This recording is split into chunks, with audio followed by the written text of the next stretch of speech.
Ayahuasca definitely shook me to my very core and made me go through my absolute worst fear.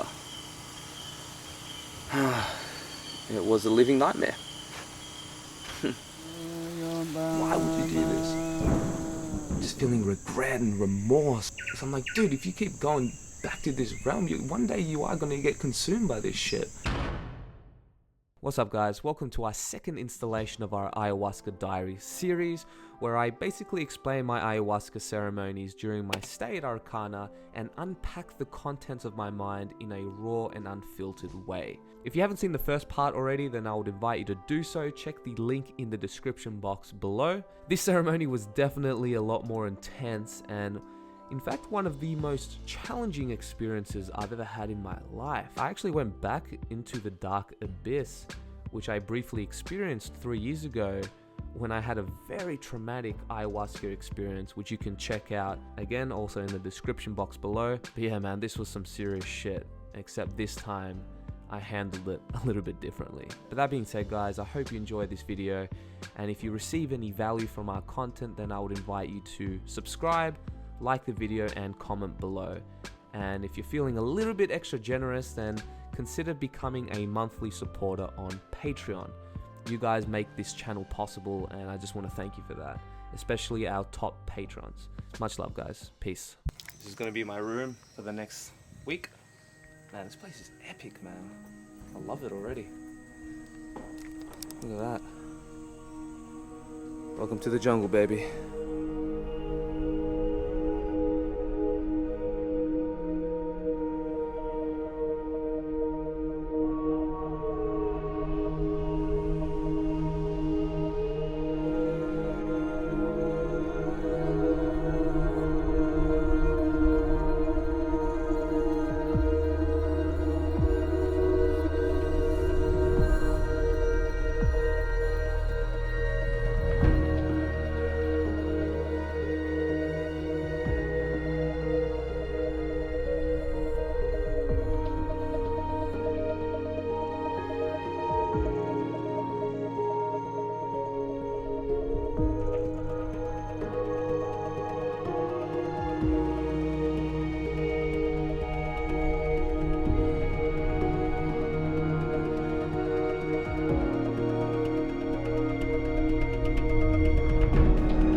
I don't know what it is about night 2, man, but it seems to be the most intense in terms of like purging and all that kind of stuff. And yeah, this was one of those trips that, it was a big one, and I'm like, it's gonna take me quite a long while to process, man. I guess I'll start from the beginning. So drank my second cup, sat down, half an hour passed, and then I felt a purge come, threw up, and then the medicine started to kick in full force, and I was entering that very similar DMT state, but like, but just so much more intense, man, because DMT is like, wow, and it's still fantastical, and the visions are just absolutely mind-bending. And during this state, man, I felt like, fuck, I've come here before, you know? I just knew where it was going. I went in a very similar DMT realm sort of thing, but just mind-bending visuals, and it just started to get way too much, man. And I knew where it was going because I've been here before, and I fucking knew that this was only the beginning. So, you know, I asked for help because I needed to go to the bathroom, take a shit, and I just wanted to, because you can go like by yourself, but I just wanted to be accompanied because I was like just that existential terror started to come up for me, and the visuals were just getting too overwhelming, and it was just ramping up. So I did whatever I could to just like sit up and open my eyes, because as soon as I closed my eyes, it just completely took me. And if I closed my eyes for too long, I would have got consumed in the dark abyss, or whatever you want to call it, the psychedelic dark abyss. And so I asked for help, got accompanied to the bathroom, and I was sitting on the toilet, and I'm like just in this room, and it was like, holy shit. By the way, the Icaros hasn't even started yet, so it was complete silence. Well, jungle sounds of course, but you know what I mean. And I was sitting there, and it was getting more intense, and reality was deconstructing as time would go on, and I knew that I had a time limit to get the fuck back in the Maloka. And so I'm trying to get everything out, took my piss, and like I look into the mirror and I'm like, oh Jesus, here we go again, man. You've got this. And of course by this stage I have a lot more tools under my belt, so I was able to navigate to the positive end of polarity, but sometimes the medicine can just be too overwhelming, and it can take you no matter how strong you are. But I must say that I definitely handled myself a lot better than any previous like horror trip that I've had. And I got out of the bathroom, went back into the Maloka, sat back down, and then shit, man, I was just getting consumed by this thing, and just the visuals were, well, of course you're always going to hear ineffable, but Jesus, that even that's an understatement, man. It was like, you know that scene in Doctor Strange when he gets shot out of his body and has that intense DMT trip? It was like that times 1,000. And it was only getting more intense and more intense and more intense. And the problem with having too much of a visual experience, it just takes away from everything. You have no room to focus on your insights or, you know, emotional releases or anything like that. You're just like basically trying to survive. And I just fucking knew. I had that.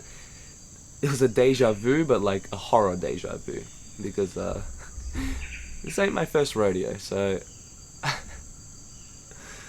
oh my fucking god! I just remember getting flooded with regret. Like, you fucking idiot! What did you think was gonna happen? You had to return, didn't you? And actually, just rewind. My intention for this ceremony was understanding and service. And just to expand on that, it was, I wanted to understand myself and the world a little bit better, and also so I can be of greater service to you guys. That was my intention. And I didn't realize how much of a heavy price that came with, because there is a very steep price for knowledge, and I'm going to get into it as we go on, but that was my intention. And I had double the dose, which was half a cup, because a quarter just didn't really do much, so I thought, hey, a half a cup should be okay, right? No. I found out that half a cup is a way overdose for me, and it just wasn't good, because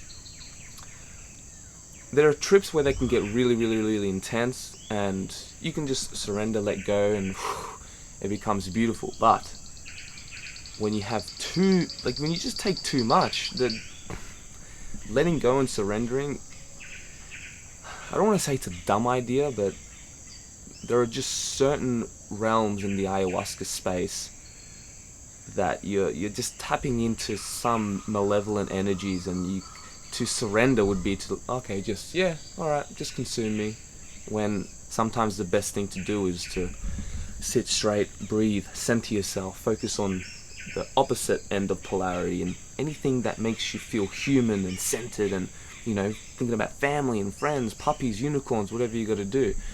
And so I was basically having this spiritual warfare in my mind of good and evil, and just trying my best just to stay here, because I just didn't want to dissolve and just completely get consumed by this place, man. I can't even fucking fathom it. I remember seeing, like, you know, Pirates of the Caribbean, Davy Jones, and he's got like these tentacle things on his face, I felt like that, except that it was like snakes. Like, you know when you pick up, let's say 100 snakes like this, and they just all kind of fall in that sort of way? That's how I felt, like with my arms and my legs, and it was just like, I remember like getting covered in spiders and shit, and it was just getting, man, this was just ramping up, and I was just trying to open my eyes and stay focused, and I was like, nah, I need help, man. So I called for help, and I asked for lemon juice, because lemon juice seems to just lower the effect of ayahuasca. And whether you believe this or not, it's up to you, but this is what happens. Like, for example, the first night, Justina, she just got pretty up there, so they gave her like 3 lemons to calm her down. And it works. It happened to me on that 3 years ago when I had that terrifying trip. And it was just like, you know, tell me to breathe, sit straight, and just center myself. And one of the facilitators like, alright, I'll come back with your lemon juice. I'm like, oh shit. I remember calling to Jose, man. I'm like, dude, I'm struggling, man. I'm basically just surviving, just holding on by a thread here. And he's like, nah, come on, bro. You've got this shit. You can do this. And eventually the facility, as I'm going through my wise, oh shit, man. Oh, no, come on. She came eventually with the lemon juice, and man, this was like, this was hard to stomach, but it was a godsend, man. And I drank the lemon juice, and then the visuals calmed down a bit. It was still like, basically, the intensity went from 11 out of 10 to about 8 or 9 out of 10. So it was more manageable. Still fucking intense. Like, it was a point where probably most people just wouldn't be able to handle it. But I guess luckily or unluckily, I've been in very terrifying realms before, so I was more prepared for this, you know what I mean? The visuals went down, and then it just started to get really emotional. I remember just laughing like hysterically. And you know, Jacob, who was next to me, he was having one of those tripping balls moments where he didn't know what up or down was, or what the hell is this human body. So it was making like just hilarious sounds, like I'm dripping balls. And I laugh because like I've just been in that space before, and you know, sometimes when you're in the midst of chaos, sometimes the best thing you can do is just laugh. Like, even if you don't mean it, seriously, just laugh. And it just, like the term, you know, you've heard the term lighten up. This really does lighten up the vibration, not to get all hippie, but it really does. So I was just laughing, and then went to this genuine, hysterical, like, belching. No, I don't even say belching, but I was just fucking, oh man, I was in tears. And on the outside, you might think that, oh fuck, this guy's having the best time ever. And of course I took the best out of a bad situation, but I was like terrified, man. That's why I was laughing. But it did make it more manageable, right? And then after that laughing fit, then came the soul wrenching sobbing, man. And this is like, it's been many years since I've cried like that. You know, I can be a pretty emotional guy, and you know, I tear, I let myself feel when I'm watching movies, and sometimes I will cry, but it's more just like, you know, just tears coming down, not like or like I can't even emulate it, but it seriously was like just from the deepest parts of my soul, this sorrow, man. I remember my girlfriend, because she was with me that night 3 years ago, and you know, I just put her through so much, you know, and I've just been like, I don't know, I felt at that time that I was just like, fuck, I've been such a big burden on her, and like, of course, my rational mind, like, of course I know she loves me and she understands and blah blah blah blah blah, but sometimes you just need to get that emotion out, you know. And I was just crying and just wallowing and fucking, I just crying like, I'm sorry. I'm so sorry. And then fucking Doug next to me was just like, it's okay, man. He was like really comforting. And then I was crying because I was so incredibly grateful that I just had so many people in my life who love me, and like, like when you have that gratitude when, like, you've got the gratitude of, like, oh, I'm so grateful, this is amazing. And then you've got the gratitude, like, where you're crying because, in a way, maybe you don't deserve it, or I don't know how you want to interpret it, but fuck, man, I was just so grateful. And then I started thinking about all my family, and then I started thinking about my mom and all the sacrifices she'd done for me, and going through that really heavy family karma sort of shit, just moving through that, just weeping for them. And it's my dad, my sister, my cousin Seb, my friends, like, and then I remember thinking about my grandma, and she died 12 years ago, give or take, and I was her favorite grandson, and I fucking loved her, man, and I never cried for her. I never actually wept. I never grieved. And when she came up, she was actually there. Like, she came there, she just like sent me so much love, man, and I was like so grateful, and I was just so grateful for her presence and everything that she's done. I allowed myself to grieve, and then just going through like all my family and each one of my friends, and just sending love and love and love, and like to you guys, and like Dakota, like just everybody, man, just going one by one, just sending love and gratitude, and just thank you so much. I'm so grateful to have this amazing tribe, and all this, the Ikaros was gone, man. It was fucking intense, like 4 shamans. It was like, oh, there are no words, man. And because just before then, when I was like being overwhelmed in these realms, I was like, fuck, man. Cause sometimes going through these experiences can be very isolating, and sometimes, of course, people's psychedelic experiences vary, but I feel like sometimes a lot of people don't understand what I've gone through. It's rare for me to actually meet someone who's experiencing psychedelics to go to like this level, and I don't mean to like, ooh, I can go higher levels, and I'm not even saying that in a good or bad way, but I've just found that it's hard to find someone who's actually knows what the fuck I'm talking about, like really knows what I'm talking about, not just conceptually, and so I can feel really alone. I'm like, fuck, man, this is like, again, just being alone. And these shamans, they really understand what the fuck this is about. And I remember going through like these, just before, I'm just going to backtrack a little bit, but just, I remember being overwhelmed and tapping into like these primal natures, and it was very slimy and goopy, and I remember like, and it sounds fucking bizarre, and you might think I'm out of my mind for this, but I like felt what it feels like to be like mud and insects and snakes, and it's like this again, it's non-human obviously, but it's just really, really bizarre, overwhelming, primal feeling. And like we've been there before, we've lived this shit because we're all connected. People love to say everything is one, and then they have this stupid ass hippie smile in their face, not realizing that, yeah, if you've had an everything is one experience, that includes the pain. We connect that shit. I mean, it's easier to be connected with all the beautiful things in life, but to be truly connected with the fucking suffering of humanity, it's heavy, man. And there's a reason why not everyone taps into that, because it's too overwhelming. And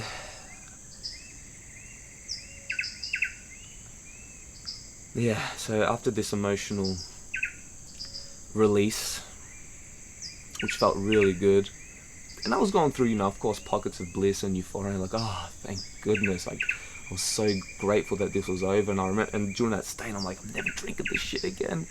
Why do I keep putting myself through this situation? Just fucking, because I'm so hard on myself, man. I was just like, you fucking piece of shit, why would you do this?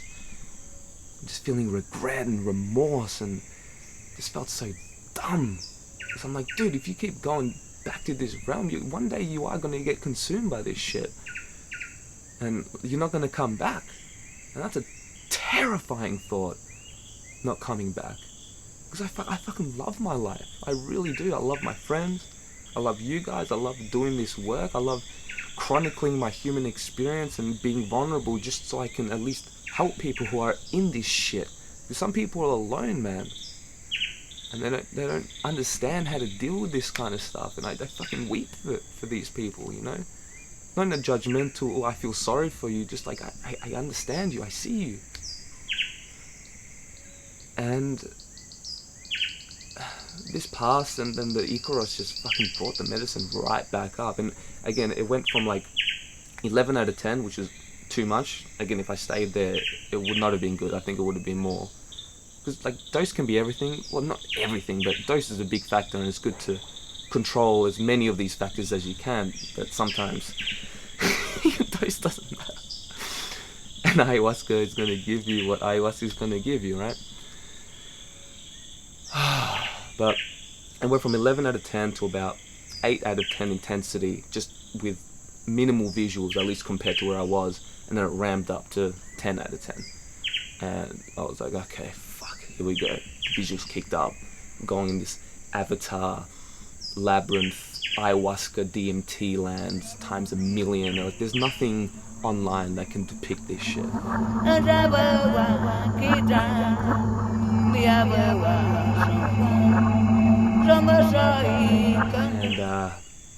I'm just lucky that I had my wits about me, and I had so many tools to be able to kind of deal with this. Not deal as in like, oh, okay, I'm good, but deal as in,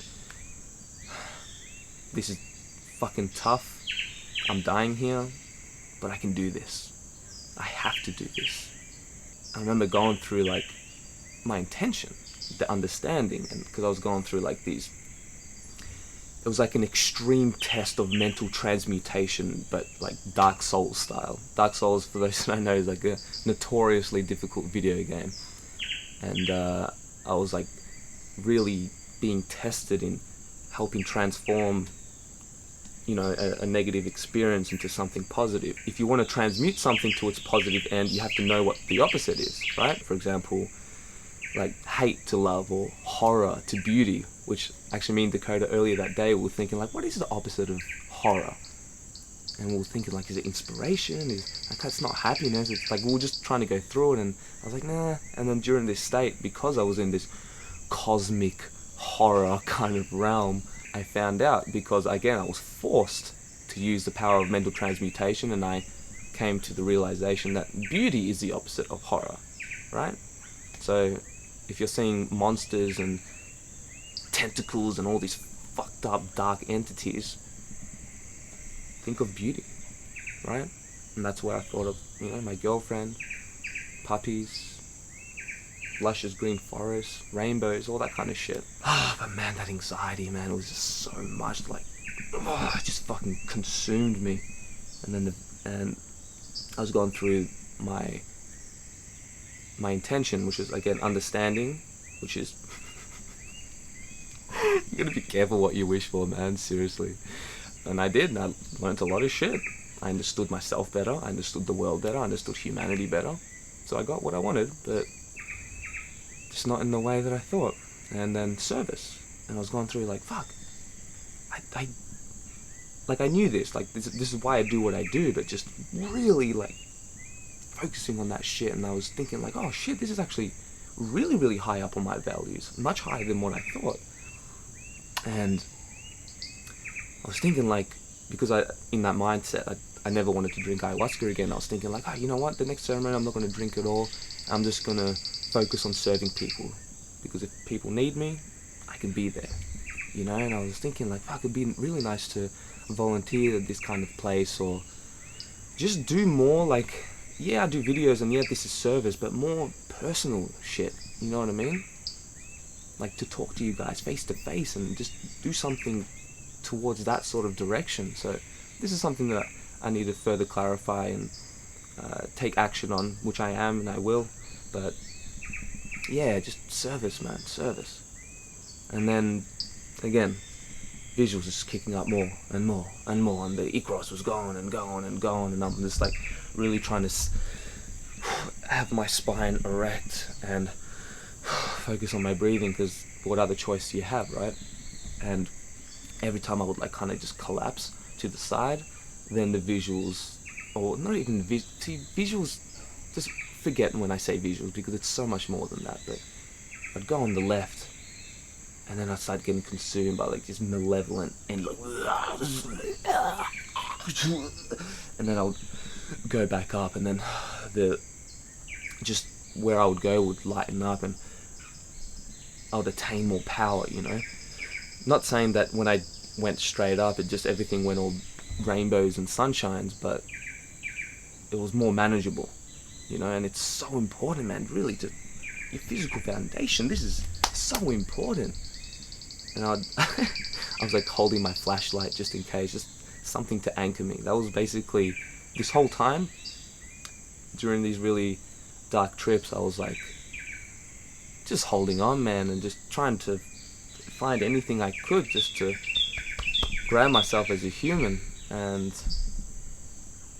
yeah, this just went on and on and on and on and on and on. Like, this was a 6-hour trip, man. This was long. Even after the lemon juice, it was still really intense. Because sometimes in these realms, you know, it's not uncommon to get attacked by brujos, which are basically, you can call them a witch doctor or an evil shaman or whatever English word you want to use. But I don't know if I personally got attacked by a brujo, but actually Dakota did, which, you know, you can check out his video on it, but he got flung by a bug. After I got thrown into the brujo swamp, I came back and I was like back in the room and stuff, and I was like, holy shit, like that was crazy. And like as I was going through the motions of like, what the fuck was that? A giant bug like just slapped me in my face. Not like it like flew and like landed on me, it was like someone like hit it with a baseball bat. Slingshot or something. And like a pigeon yeah, in a window. and like I knew that it was the brujos doing that. You think it was a real bug even? It was a real bug for sure, because it hit Doug too. Not too long ago, they had like frogs dropping from the sky, like physically. This is not like, oh yeah, that's everyone's tripping. Like no, like literally, frogs dropping from the hut, and this is very, very common. And I completely understand if you think this is all horseshit and you don't believe it, but come to Iquitos, talk to a few people, have a few ayahuasca ceremonies, and you'll see it's beyond real. I mean, ayahuasca is not, it's serious shit, man. One of the guys who actually flew in with Jake, fellow Aussie, he started having a really, really bad time. And he reminded me of that time, like my nightmare trip 3 years ago. Not quite as like dramatic, but I could see the early warning signs, you know, just like, I can't do this, please make it stop. Am I dying? Am I going to be like this forever? I'm like, man, that just fucking got me, man. And like, I know that you shouldn't focus on other people because it can mess with your process, but at the same time, at that stage, again, service, right? I was like, fuck my process. My brother's drowning, he needs help. And I call like, hey man, can you give this guy some lemon juice? He because there are certain states, like 99% of the time, if you're having a terrifying trip, yeah, you can go through this and you have to just sit and breathe through it, let go, surrender. I agree with that. But there are certain times where it's really extreme and it's like, no, you need to do something physically to get the medicine out because this is not going to go good. You know, like, and I've been there, I'm talking from direct experience, not just being scared by some horror story that happened to like one person. No. This happens. And, you know, I got told just to, you know, sit down, do my own process. And I understand because, listen, I was tripping balls. So, like, was I really in a state to really help somebody? Yeah, man, I just felt really bad. And I remember just going through, like, so much anger and rage and, like, fuck, that sometimes this happens. And one of the themes of that night was me sitting in the shit with humanity. And it kind of makes sense in a lot of ways why I've had extraordinarily bad trips, is because I'm here for service. I'm here to help you guys. And how the fuck am I supposed to help people recover from these traumatic places where sometimes people don't even come back from if I haven't gone even further myself? You know what I mean? And this is not for everybody. This is just my karma or whatever it is. But I've just, I mean, yeah, like I don't want to go back there. I don't like these bad trips. I don't need to go there anymore. And I sincerely hope that this is the last one that I have. And again, I know, yes, you learn from the dark trip. Yes, it's good to experience the darkness and all that kind of stuff. But you don't understand where I've been. I've already been through that and beyond. I understand it. I've integrated a lot of my darkness, and I'm very upfront about that. But I don't need to go there anymore. And so these last few years of my life, I'm going more towards life and just kind of purifying myself and shedding off dead weight. And of course, listen, man, I did a lot of mistakes when I was younger, and I always got attracted to that dark world, you know, the underworld. But yeah, anyways, like this whole, you know, Jake, who was going through this really terrifying trip. Yeah, that was part of my trip, and you know, I realized that I still have PTSD, like psychedelic PTSD from that night, and it's something that I need to work through, you know, just the way it is. And sometimes it fucking hurts pulling out a thorn, but sometimes you got to do it. But I also realized that you don't have to go too far. You don't always need to go to the deep end. And I didn't want to go to the deep end. I genuinely thought half a cup was going to be like a moderate dose, and clearly not. And I just, yeah, I'm like, I'm never doing this again. But then my rational mind says like, yeah, but you've said that many times before, because here you are. And I remember, actually, this was the first time I tried invoking Jesus Christ, because I've just never done it before. I resonate with Jesus as a symbol. I think he's great. And I remember calling for Jesus. I'm like, Jesus? And then the voice came back to me. Jesus ain't gonna save you here, pal. I'm like, oh shit. So it's up to me, you know. I really had to, you know, it's okay to be vulnerable and ask for help, and of course I did, because generally speaking, you know, I grew up in Australian culture, so of course I've got that program of harden the fuck up, stop being a pussy, be a fucking man. But and I honor and respect where that comes from, man, because if you were too vulnerable as a man, who knows, 100 years, fuck, even 50 years ago, you'd get eaten alive. If it was 1,000 years ago, you'd get killed. You need to fucking just fucking be strong as a warrior, you know. But there are other times where you need to sob like a little baby and let those emotions out, otherwise it's gonna eat you alive. And that shit can turn into fucking cancer and all sorts of illnesses and God knows what, man. We need to release this shit. And with this, it's like, I was just carrying such a burden, and I was just going through like, fuck, just these times that we're living in, this decade, and just like, fuck, my country's burning, and I was like having like the flu cold, you know, and I was like getting freezing, I asked for a blanket. I remember putting the blanket over me, and then I'd start to feel myself burning, and I'd feel that crackling, and I'd, you know, picture the Australian bushfires, because my country's on fire right now, man. And as soon as it started burning, I'm like, oh nope, take that shit off. And then it kind of went away. So again, the whole thing was like this spiritual warfare and this epic battle of light versus dark. But you know, I was the conduit, but I fucking made it. After all this, yes, I had a rough time, but I fucking made it. And you know, this could have easily been another nightmare trip, but I was like, no. There were times where I don't got this, hence why I asked for lemon juice, and there's no shame in asking for lemon juice. This is the day after the ceremony, so I've had all of yesterday to think about it, because it was very fresh, you know, and I went from I'm not going to drink to like, oh shit, I think I am going to drink, but, you know, stick with a quarter. You know, it's funny, like when you're in that realm and you come down, you kind of forget, and then, because I don't know, I am scared, I'm not going to lie. I'm nervous about going in and getting consumed by that again. But on the other hand, I still handled it. I handled it like a champ. And I'm actually really, really proud of myself, because this was one of those, like, you know, top 5, maybe even top 3 intense trips that I've had. except that previous ones completely freaked out and had a downward spiral and lost my mind. Like, I still had my wits about me, so that was good, right? And I was just really proud of myself that I actually dealt with that shit, these like shamanic level experiences. Because, you know, some people, like, even in this retreat, they want to experience the darkness, you know, they want to test themselves and go there until you actually face something serious. And this has happened before. I've had comments. I remember this girl saying, like, I've never had a bad trip, blah, blah, blah, blah, all positivity. She's had so many. And then a couple years, or a year later, she messaged on the Discord or commented on one of my last videos, and she got fucking severe PTSD and got scarred and seriously hurt from this shit. And, you know, sometimes it takes years to recover from certain experiences, and other times people don't recover at all. And this is why it's so important to have a shaman.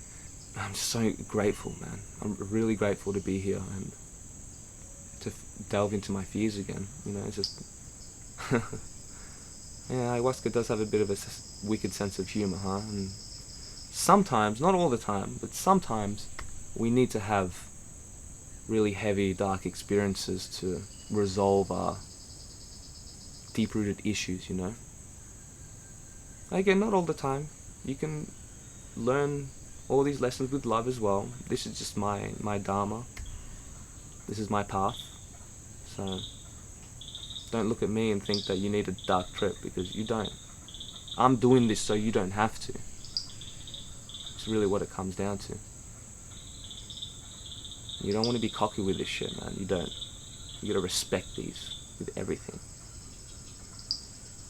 They demand respect. And you deserve respect. Yourself. Don't just respect the medicine, respect yourself. Trust yourself, man. Well, actually, I should be careful. Because some people are just in a really fucked up mental space that you shouldn't trust yourself, because your mind's all fucked up, your heart's polluted, and you need to do work, and you need to get help from other people till you work on yourself, shed off unwanted dead weight and all the trauma, so then you're more aligned, and then you can be able to trust yourself. Actually, now, just before I go, I remember going through my fear of death, because I just remember, like, fuck, because I was freaking out during this moment, I was thinking, like, man, am I gonna just freak out like this when I die, for real? Because I can't just ask for lemon juice. Could you imagine? I'm like dying in a hospital bed and like, can you get me some lemon juice, please? This trip's too much. But I don't want to get just hopped up on drugs because I can't handle the, you know, the existential terror that can come with dying, or you know, I want to be able to handle it. I want to be at peace and serenity, which is actually going to be my intention for this ceremony. Because, yeah, be careful what you wish for. But yeah, man, I was freaking out because, like, I don't want to leave this life kicking and screaming, and you know, this was triggering my fear of my loved ones dying and all that kind of stuff. And this is something I still need to work through, and it's not something that I freak out all the time anymore. No, listen, it comes in waves, but very short times. I'm generally speaking, and I'm not just saying this just to, you know, make myself look cool, or I'm self-developed, you know. I'm gonna be honest all the time, and I've just opened up about a lot of the issues that I have. But I'm a very happy person. I'm always laughing. I love doing the little things. I'm not chasing highs anymore. I'm doing what I fucking love, and I have meaning and purpose, and I've got fucking best friends that a guy could ask for, man, really. And it's so important to have a sense of community, and that's one of the best things about doing ayahuasca in this sort of setting, is that you're with your brothers and sisters, man. Yeah, they're strangers, but man, after even just one ceremony, you're already fucking soul brothers and sisters, and it's beautiful. We're all in this together, and it helps a lot. So if you're ever planning on doing psychedelics, man, do it with a shaman. Do it with a good group. Do your research. Maybe one day I might do a yearly tour and taking people with me. You know, maybe some people are just a bit too nervous about going to South America, or they don't speak Spanish, so I can be a guide, you know. But this is just an idea. Nothing's concrete, but I know that some people would appreciate just going with a mate. Your mate Tom, man. It's in my fucking name. I didn't think about it when I created this channel, but it's so profound. It started off as a joke, but it's like, no, that's what good friends do, man.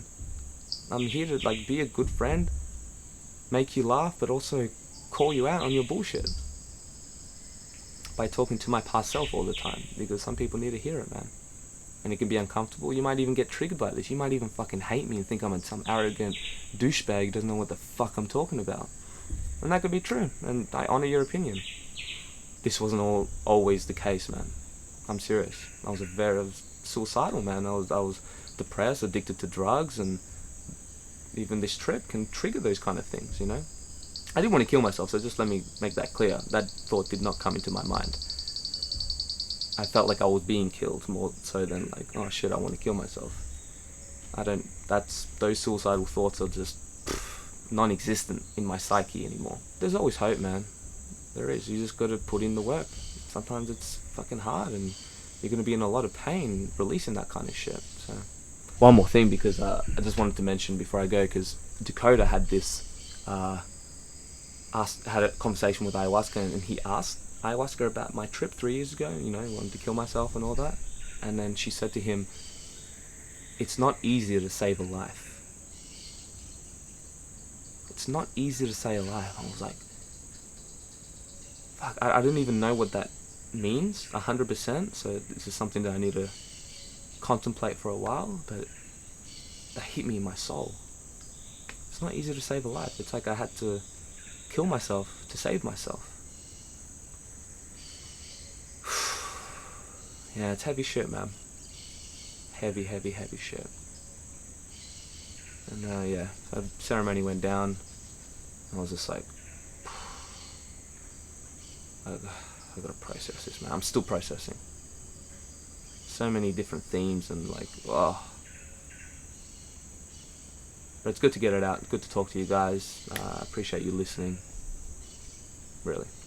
I love you guys, for real. I'm so grateful to be on this journey.